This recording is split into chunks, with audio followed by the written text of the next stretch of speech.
వీక్షకులు subscribers స్వాగతము. కనిపించేది ఈ road Guntur Nallapadu దగ్గర గల శ్రీ గంగా పార్వతీ సమేత కైలాసనాథేశ్వర స్వామి కైలాసగిరికి వెళ్ళే దారి. ఇక్కడ స్వామివారు ఉన్న కొండను కైలాసగిరి అని అంటారు. రోడ్డుకి ఇరువైపులు గల చెట్లు మార్గాన్ని అందంగా తీర్చిదిద్దుతున్నాయి. రోడ్లో గతుకులు ఎక్కువగా ఉండటం వల్ల గతుకుల్లో పడినప్పుడు కెమెరా కదలడం వల్ల కొంచెం ఇబ్బందిగా కలిగిస్తుంది. పురాణాలలో మరి శివుడు అభిషేక ప్రియుడు అని తెలియజేస్తున్నాయి. అంటే శివుడిని అభిషేకం ద్వారా ప్రసన్నం చేసుకోవచ్చు అని. అంతేకాకుండా మనం లింగ స్వరూపుడైన శివుడిని దేనితో అభిషేకం చేస్తామో దానికి అనుగుణంగా మనకి ప్రతిఫలము లభిస్తుంది అని తెలియజేస్తున్నాయి. సామాన్యంగా దేవాలయాల్లో పూజలు నిర్వహిస్తూ ఉంటారు. ఇది స్వామివారి దేవాలయానికి వెళ్ళే స్వాగత ద్వారము. ఇక్కడి నుంచి కొండ మార్గం మొదలవుతుంది. ఇక్కడ ఈ రోడ్లు చూడవచ్చు. ఈ రోడ్లన్నీ కూడా ఇరుపక్కల చెట్లతోటి చాలా బాగా ఉన్నాయి. ఈ రోడ్లకి ఇరువైపులా కనుక చెట్లను బాగా పెంచితే వనంలాగా తీర్చిదిద్దితే భవిష్యత్తులో ఇది భక్తులకు మంచి అనుభూతిని కలిగిస్తాయి. ఈ దేవాలయం యొక్క ప్రత్యేకత ఏంటంటే మనమే దేవుణ్ణి అభిషేకం చేసుకోవచ్చు. కొంచెం ముందుగా వస్తే ఉదయంనే మనమే స్వామివారిని పాలతో అభిషేకించుకోవచ్చు, తేనెతో అభిషేకించుకోవచ్చు, మరియు పసుపు కుంకుమలతో అభిషేకించవచ్చు, పెరుగుతో అభిషేకించవచ్చు, కొబ్బరి నీళ్ళతో అభిషేకం చేయవచ్చు, గంధంతో అభిషేకం చేయవచ్చు. మరి పురాణాల్లో చెప్పినట్లు మనం దేనితో అభిషేకం చేస్తే పాలతో అభిషేకం చేస్తే ఒక ప్రతిఫలం మనకి ఇస్తారు. అట్లాగే తేనెతో అభిషేకిస్తే ఒక ప్రతిఫలం మనకి లభిస్తూ ఉంటుంది.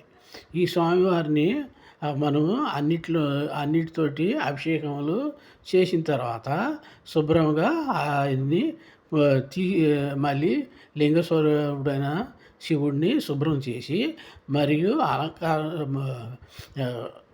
విభూతి పసుపు కుంకుమలతో అలంకరించి మరి పూలమాలలు కూడా వేసి స్వామివారికి మనం నమస్కారం చేసుకొని స్వామివారి యొక్క ఆశీర్వాదం పొందడం వలన మనకి మంచి జరుగుతుందని భక్తుల విశ్వాసం. ఈ చుట్టూ కొండ దారి కూడా మీరు చుట్టుపక్కలంతా కూడా కొండ చూడ చాలా బాగుంది. చూడవచ్చు. చుట్టుపక్కల చెట్లు అన్నీ కూడా చాలా చక్కగా ఉన్నాయి. మీరు అవన్నీ కూడా చాలా ఆహ్లాదాన్ని కలిగిస్తూ ఉంటాయి. ఈ స్వామివారి దర్శనం చేసుకోవడం వలన మంచిగా జరుగుతుందని ఇక్కడ భక్తుల యొక్క ప్రగాఢ విశ్వాసం. మనం దేవాలయాన్ని సమీపించాం. పూర్వము ఆలయం పైకి రోడ్లు వేయినప్పుడు మెట్లు మార్గం ఉండేది. ఆ కింద నుంచి ఆ మెట్లు మార్గము పైన ఆలయ దైస్తం ఎదురుగా రెండు వైపులా త్రిశూలం గల దారి వద్ద ఆలయంకు భక్తులు ప్రవేశించే వాళ్ళు. ఆలయం వెలుపల ఈ ఆలయం కొరకు దానం చేసిన దాతల పేర్లు గల అనేక శిలాఫలకములను కూడా చూడవచ్చు. ఈ వెలుపల నుంచి చుట్టూ ఉన్న పర్వత శ్రేణి అందాలను కూడా మనం చూడవచ్చు. ధ్వజస్తంభంతో కలిపి ఆలయంను మీరు పూర్తిగా ఇప్పుడు చూడవచ్చు. ఆలయంలో గర్భగుడి వెలుపల నందీశ్వరుని చూడవచ్చు. ఈ నందీశ్వరుని పువ్వులు అర్పించి ముందుగా మనం ప్రసన్నము చేసుకోవాలి. గర్భగుడి వెలుపల ఆలయంకు సంబంధించిన పలు శిలాఫలకములను కూడా మనం చూడవచ్చు.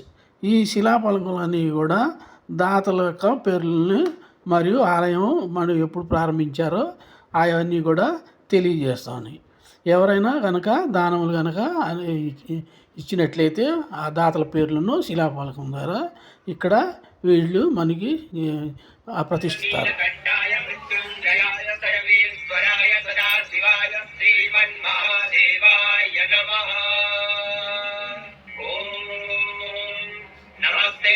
भगवन् विश्वेश्वराय महादेवाय त्र्यम्बकाय त्रिपुरान्तकाय त्रिकालाग्निकालाय कालाग्निरुद्राय नीलकण्ठाय मृत्युञ्जयाय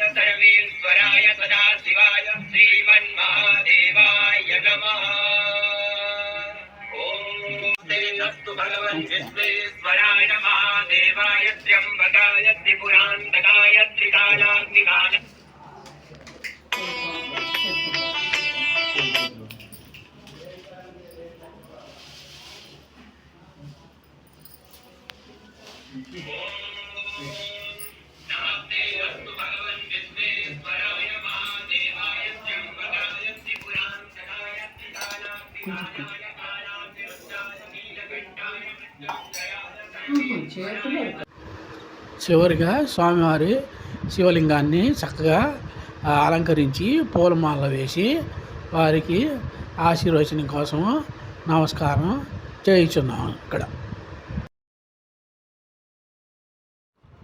ఆలయం వెనుక గోడల మీద అందమైన చిత్రాలను వేశారు, మీరు గమనించవచ్చు. పక్కనే నవగ్రహ మందిరము ఉన్నది. ఇక్కడ భక్తులు నవగ్రహ దోషాలు ఉన్నాళ్ళు అవి పరిహారం చేసుకోవచ్చు. పూజల అనంతరము దేవాలయం వారు భక్తులకు ఉచిత అన్నప్రసాదం పంపిణీ చేస్తున్నారు. ఈ చుట్టూ ఉన్న ప్రకృతి చాలా అందంగా ఉంది, మీరు చూడవచ్చు.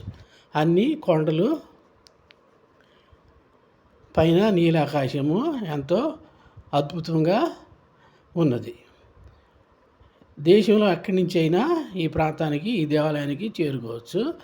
గుంటూరు, నల్లపాడు వరకు ఆలయం బస్సు మరియు ట్రైన్ సౌకర్యం కలదు.